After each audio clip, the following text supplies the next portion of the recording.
반전의 인생 그리고 하나님이라는 말씀의 제목으로 함께 말씀 나누기 원합니다. 반전의 인생 그리고 하나님. 인생은 참으로 다양한 것 같습니다. 한 치 앞도 알아볼 수 없는 인생이 바로 저와 여러분 우리가 살아가는 인생인데, 그 인생은 항상 엎치락 덮치락 또 기승전결의 그러한 패턴들이 늘 우리의 삶 가운데 펼쳐지고 있습니다. 때로는 내 삶이 잘 나가는 것 같고 또 흥하는 것 같은 그러한 자리인데, 어느 순간에는 그러한 인생도 한순간에 쇠할 수가 있고 연약해질 수가 있는 그러한 자리가 서게 될 수도 있는 것, 이것이 인생이 아닌가 싶습니다. 이 손바닥이 엎치락 뒤치락 하는 것처럼 우리 인생이 그렇게 엎치락 뒤치락 그렇게 되는 것, 그것은 무엇 때문일까요? 우리가 어제 묵상한 말씀 29장 후반부의 말씀에서 욥의 회고, 욥이 자신의 인생을 돌아보고 생각하였던 그 회고를 통해 어떠한 것들을 보았죠? 욥의 인생은 기대가 되었던 삶, 존경을 받았던 그러한 인생이었는데, 그래서 하나님을 누릴 때, 하나님과 함께 동행할 때 받은 복은 평안이다. 그래서 그의 삶은 평안했다라고 그가 회상하고 회고하였는데, 그 회고한 인생이 오늘 우리가 묵상한 바로 이 30장의 이야기에서는 어떻게 펼쳐집니까? 어제와의 이야기와는 전혀 다른 이야기로, 그 이야기가 반전의 이야기로 펼쳐지고 있는 것을 우리가 발견하게 됩니다. 오늘 말씀 1절입니다. 그러나 이제는 나보다 젊은 자들이 나를 비웃는구나. 그들의 아비들은 내가 보기에 내 양떼를 지키는 개 중에도 둘만하지 못한 자들이니라. 아멘.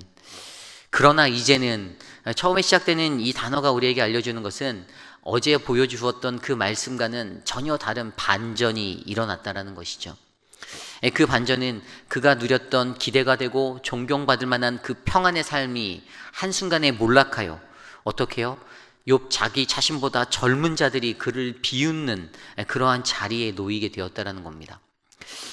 오늘 말씀 1절부터 8절까지, 특별히 이 안에서는 그 젊은 자들이 어떠한 자들인지 설명해 주고 있습니다. 이 젊은 자들은 1절 말씀에 개만도 못한 자들이다라고 설명합니다. 그것은 내가 보기에 내 양떼를 지키는 개 중에도 둘만하지 못한 자, 가장 비천하고 천박한 자들이라고 우리는 이해할 수 있죠. 그러한 자들이, 그 어린 자들이 욥을 비웃는 겁니다.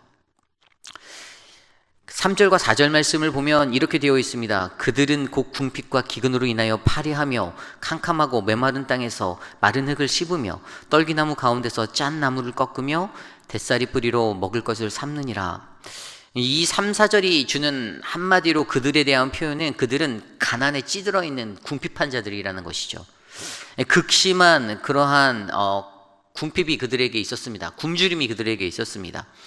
그래서 그들은 궁핍과 기근에 아주 그냥 열매 맺지 못하고 파리하며 그렇게 살아가는 사람들, 캄캄하고 메마른 땅에서 마른 흙을 씹어 먹으며 떨기나무 가운데서 나온 그 짠나물, 그 영어로는 말라우라고 하는 이 늪지대에서 나는 그 당 아욱과 같은 그러한 것들을 뽑아 먹으며 살아가고 있는, 우리가 이렇게 겪지는 못했지만 우리 어르신들, 우리 선조들이 겪었던, 보릿고개를 겪었던 시대의 그림들의 풍경이 그려지는 것과 같은 그러한 모습의 사람들이었다라는 것이죠. 그들은 그렇게 가난에 찌들어져 있는, 간신히 자신의 삶을 연명해 가고 있었던 그러한 사람이라고 설명하고 있습니다. 그리고 또 그들은 어떠한 자인가, 그들을 묘사하는 것이 바로 5절 이후에 나와 있습니다. 5절부터 8절까지의 말씀을 보면, 무리가 그들에게 소리를 지름으로 도둑같이 사람들 가운데서 쫓겨나서 침침한 골짜기와 흙구덩이와 바위 굴에서 살며 떨기나무 가운데서 부르짖으며 가시나무 아래 모여 있느니라. 그들은 본래 미련한 자의 자식이요 이름 없는 자의 자식으로서 고토에서 쫓겨난 자들이라. 그들이 어떤 자들이라고요? 고향에서, 그들이 살던 그 땅에서 쫓겨난 자들이라고 설명하고 있습니다. 그들이 도둑처럼 몰려서 도둑 같은 수모를 받으며 쫓겨남을 받게 되었고, 그들이 그러한 비참한 신세를 안고, 그 고향이라는 곳이 표현하는 것이 뭐죠? 그들의 삶의 공동체 아닙니까? 그들이 살았던 삶의 현장, 그 사회의 중심으로부터 그들이 소외되게 아주 밀려나버린, 쫓겨나버린 그러한 신세의 사람들이 바로 이들이었다라는 것입니다. 그들은 이름 없는 사람들이다라고 말하는 것은 무엇입니까? 그만큼 그들이 그 어디에도 알아주지 않는, 그들의 적을 어디에다 둘 수도 없는 그런 아주 비천하고 천한 자들, 그러한 자들이 바로 오늘 욥을 비웃는 젊은 이들이라고 설명하고 있습니다.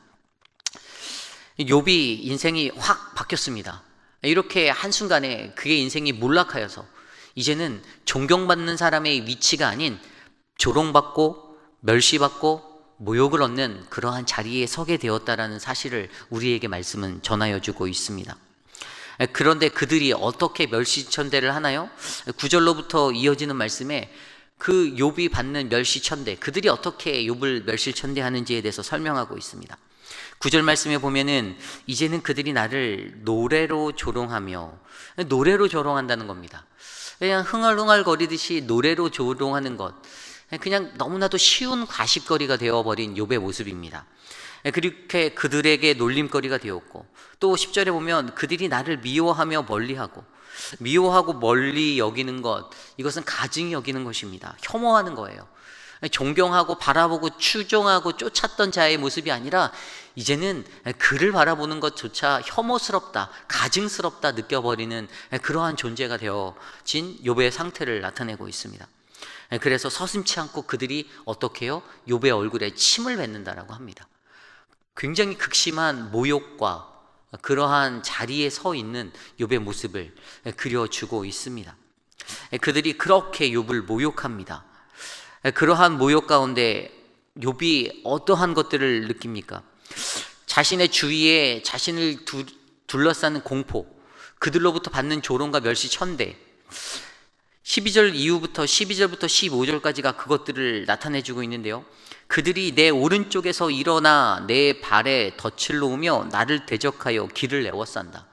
오른쪽에서 일어난다는 것은 재판장에서 일어날 때의 그러한 오른쪽에서 일어나는 사람, 재판받는 자의 모습을 느끼는 것 같은 공포를 줍니다. 그들이 내 발에 덫을 놓고 나를 대적하고 내 길을 에워쌌다. 극심한 공포가 그에게 찾아옵니다. 그리고 그들이 나의 길을 헐고 내 재앙을 재촉하는데 주변을 둘러보니 나를 도와줄 자가 아무도 없다. 막막함이 느껴지고 있습니다. 그리고 14절에 그들은 성을 파괴하고 그 파괴한 가운데로 몰려드는 것 같이 내게로 달려드니 순식간에 공포가 나를 에워싸고 그들이 내 품위를 바람같이 날려버리니 나의 구원은 구름같이 지나가 버렸구나. 욥이 느끼는 그것은요, 가장 높은 자리에 존귀하다 여김받던 그러한 왕 중의 왕 같은 존엄성을 가졌던 자리에서 한순간에 가장 낮고 비천한 모욕과 멸시 천대의 자리에 처하게 된 자신의 인생을 발견하게 되었다는 것. 공포가 있고 막막함이 있고 그 속에 자신에게 찾아오는 슬픔이 있었던 그러한 인생이 바로 오늘 욥의 모습이다라고 성경은 전해주고 있습니다. 욥의 인생이 반전되었죠. 존엄성을 느끼게 하는, 존귀함을 받았던 그러한 자리에서 많은 사람들이 그의 가르침을 들으려고, 그의 말을 들으려고, 그의 조언을 들으려고 찾아와서 그에게 모였던 그러한 자리에서 세상에서 가장 비천하다, 비류자들과 같은 사람들로부터 멸시천대를 받는 그러한 처지에 놓여진 이 반전, 인생의 반전이 욥의 인생 가운데 펼쳐지게 되었습니다. 이러한 욥의 인생이 오늘 이 시대를 살아가는 저의 인생이 될 수 있습니다. 또 여러분의 인생이 될 수 있습니다. 손바닥 뒤집듯이 엎치락 뒤치락 하는 것이 인생일 수 있는데, 그런데 거기에서 우리에게 가장 중요한 것이 무엇이겠습니까? 어제 인생의 회곡 가운데서도 그 중심을 원하신다는 하나님, 그래서 오늘 말씀 가운데 욥이 고백하는 그 하나님은 바로 11절에 나타나 계신 하나님이었습니다. 이는 하나님이 내 활 시위를 늘어지게 하시고 나를 곤고하게 하심으로 무리가 내 앞에서 굴레를 벗었음이니라. 욥의 고백은요, 하나님이 나의 활 시위를 풀어버리셨다, 나를 무기력하게 하셨다라고 고백합니다. 이 활 시위가 늘어지는 것은 건강이 악화되고 죽음이 임박한 육신의 연약함을 나타내기도 합니다. 또한 능력과 생명을 나타내는 그런 활 시위, 거기에서 내가 무기력한 존재가 되어버린 상태, 그러한 상태를 표현하는 것. 그런데 그것이 누구에게 있다고 고백합니까? 바로 하나님이 내 활 시위를 늘어지게 하셨다라고 그는 고백하고 있습니다. 나를 공고하게 하신 것, 이것은 바로 하나님이 하셨다. 인생을 회고하여 보며 자신이 누렸던 그런 부귀 영화로운 그 영광의 자리, 그 기쁨의 순간, 생각만 해도 너무나도 행복했던 그 순간, 그 순간을 돌이켜보고 지금 현재 나에게 처한 이 상황, 이 고난 가운데 나에게 처한 이 상황을, 이 반전의, 인생의 역전이 되어져 있는 이 반전의 상황을 들여다보니 거기에서 하나님이 이 모든 것들을 하셨다라고 그가 바라볼 수 있는 거죠. 우리들의 인생 가운데서도 저와 여러분, 우리들도 이러한 인생의 반전을 기억해야 합니다. 내가 지금 너무나도 잘 나간다라고, 내가 지금 너무나도 탄탄대로를 달리고 있다라고 자신만만해하는 분들이 계십니까? 아니면 지금 내 인생은 절벽 끝에 서 있는, 낭떠러지 끝에 서 있는 그런 절망과 주변은 사면이 꽉 막힌 것 같은 그런 막막함 자리에 서 있는 인생인 것 같은, 어떤 것 하나 나를 도울 것 없고 도울 자가 없는, 주변에 나를 에워싸는 그 공포가 나를 에워싸서 막 그렇게 눌러오는 그 자리에 내가 서 있는 것 같은데, 그런데 그럼에도 불구하고 그 모든 것들의 역전의 인생, 그 인생의 역전은 바로 우리가 아닌 하나님의 손에 달려 있음을 우리가 기억해야 하는 것이죠. 신앙인으로서 가장 중요한 것은 신앙인에겐 모든 것이 다 하나님의 손에 있다라는 사실을 인정하는 것입니다. 그것이 바로 신앙의 시작이고 기초이죠. 내가 잘해서 나 때문에 나의 공로로 얻어진 것들이 아니라 바로 그것들이 하나님께로부터 왔다. 내가 오늘 좋은 음식을 먹고 내가 오늘 하루를 활기차게 살 수 있는 것, 이것도 하나님이 내게 주신 복이다, 하나님께로부터 오는 것이다라는 이것들을 우리가 확신할 때 하나님을 믿는 그리스도인들의 신앙은 더욱더 견고해지는 것이 아닐까요? 인간의 일생을 돌아보면 이러한 생각이 듭니다.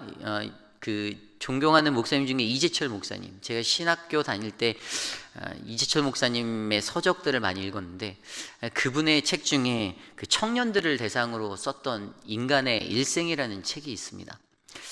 근데 그 책의 내용 중에 오늘 말씀을 묵상하며 생각이 나는 구절들이 있어서 제가 적어왔습니다. 그 청년들, 이 시대를 살아가는 청년들에게 이재철 목사님이 던져주었던 일생에 대해서 던져주었던 그런 메시지인데, 이렇게 기록되어져 있습니다. 사랑하는 청년아, 그대가 만약 그대의 욕망에 궁을 짓는데 그대의 일생을 걸면 그 궁이 무너지기도 전에 그대 자신이 먼저 그대의 모든 것을 잃고 모두와 단절되고 말 것이다. 그러나 그대가 그대의 궁을 스스로 허물고 진리의 전을 복원하려는데 그대의 일생을 바치면 그대는 하나님과 세상을 동시에 얻게 될 것이다. 청년들에게 던지는 이 서신 가운데서 목사님이 이것을 통해서 던져주었던 것, 그것은 청년들에게 이렇게 말합니다. 청년들이여, 잊지 마세요. 무엇을 잊지 맙니까? 모든 인간의 삶은 긍정이든 부정이든 반드시 역사의 지평에서 큰 영향을 미칠 것이다 라고 말합니다. 그리고 그들에게 던져주는 소망이 무엇인가, 그가 외치는 것이 바로 주님의 생명용품이 되라고 합니다. 주님의 생명용품이 되는 것, 그것은 무엇입니까? 아무것도 보잘것이 없어도, 내가 아무것도 보잘것이 없는 인생이어도 내가 주님의 생명용품이 된다라면 그 인생으로 역사의 새 지평을 써나갈 수 있는 그 도전을 젊은 청년들에게 주었습니다. 그래서 그들의 인생이 어떻게 나아가길 원합니까? 인간의 일생, 막 희고애락이 흘러 넘치는 그런 인간의 인생, 내가 연약하고 내가 부족하고 내가 쓸모없다라고 느껴지는 그 인생이라 할지라도 하나님께 붙잡힌 바 된 그 인생은 인생의 역전, 그것들을 이룰 수 있다는 사실이죠. 그 인생의 반전, 그 대로 위에 설 수 있다는 것이 바로 청년들에게 던져주었던 메시지였습니다. 저는 오늘 이 메시지가 우리의 삶 가운데도 전달된다라고 생각됩니다. 내 인생이 아무것도 할 수 없고 사방이 꽉 막힌 것 같고 절망적인 그 순간에도 내가 믿는 그 하나님, 내가 바라보는 그 하나님으로 말미암아 어떻게 해요? 내 인생의 반전, 그 반전의 역사가 일어날 수 있다는 사실이죠. 한 2주 전인가 담임 목사님과 함께 박용균 집사님 댁에 신방을 다녀왔습니다. 그 힘든 그 투병을 하시면서도 목사님의 손을 붙잡고 박용균 집사님께서 하셨던 말씀 중에 가장 기억에 마음속에 남는 것이 오늘 말씀을 준비하며 생각이 났습니다. 본인이 그 침상에 누워서 늘 하나님께 아침이면 늘 기도한다라고 말씀하셨습니다. 그리고 자기 본인의 육신의 연약함, 그러한 모습들 속에서도 지금 내게 주시는 하나님 그 복이, 하나님의 사랑이 그분이 느껴진다라고, 자녀들을 통해서 옆에서 돕고 섬기시고 보호하시는 우리 권사님을 통해서 내가 복을 받고 있구나. 박용균 집사님, 제가 목사님께로부터 얘기 들었던 것은 정말 역사 속에서 길이 남을 수 있는 그러한 큰 일들을 하셨지 않습니까? 우리 고 이승만 대통령을 경호하셨던 그런 경호원이셨는데, 정말 예전에 사진을 받아와서 교회 사무실에 앉아서 그 사진들을 한 장씩 넘겨보는데 정말로 건강하시고 눈매도 무서우시고, 야, 진짜 경호원 중에 경호원이셨구나 라는 것들을 느낄 수 있는, 어디 하나 손 빠질 데 없는 그러한 모습의 그 인생을 보내신 분이신데, 이제 나이가 들어서 육신의 연약함으로 인하여서 병상에 누워 계신 그 상황이지만, 그래도 그 속에서도 그분이 인생을 회고하고 돌아보며 하나님이 나의 인생 가운데 함께 하셨다라고 고백하시는 그것들로 말미암아 목회자인 제게도 큰 도전이 되었습니다. 저와 여러분, 우리들의 인생은 어떻습니까? 우리들의 인생도 30년, 40년, 50년, 60년 그 인생들을 살아왔지만, 그 인생을 회고하며 뱅글뱅글 돌아서 그 중심을 들여다볼 때 내게 처한 역전의 반전의 인생, 그 상황 속에서도 하나님은 나의 하나님이시고 하나님이 내 활시위를 늘어지게 하시고 나를 공고하게 하신 하나님이시다. 그 하나님으로 말미암아 내가 이 반전의 인생을 다시 한번 꿈꿀 수 있다라고 믿음으로 고백하며 나아갈 수 있습니까?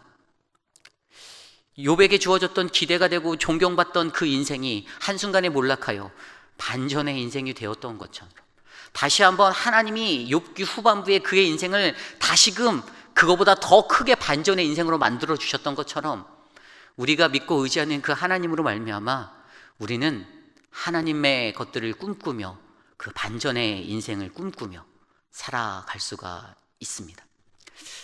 시편 말씀에서 가장 은혜 넘치는 말씀이 무엇입니까? 물론 모든 말씀이 다 좋지만 시편 23편은 시편에서 가장 아름다운 시편이라고 불릴 수 있는 그러한 장입니다. 근데 그곳에 우리가 잘 알고 있듯이 뭐라고 기록되어져 있습니까? 다윗이 압살롬, 자신이 사랑하는 아들에게 쫓기며 그렇게 도망할 때, 왕이었던 자신이 그렇게 아들에게 쫓겨 도망할 때 그가 고백했던 시편 23편, 여호와는 나의 목자시니 내게 부족함이 없으리로다. 그가 나를 푸른 풀밭에 누이시며 쉴만한 물가로 인도하시는도다. 내 영혼을 소생케 하시고 자기의 이름을 위하여 의의 길로 인도하시는도다.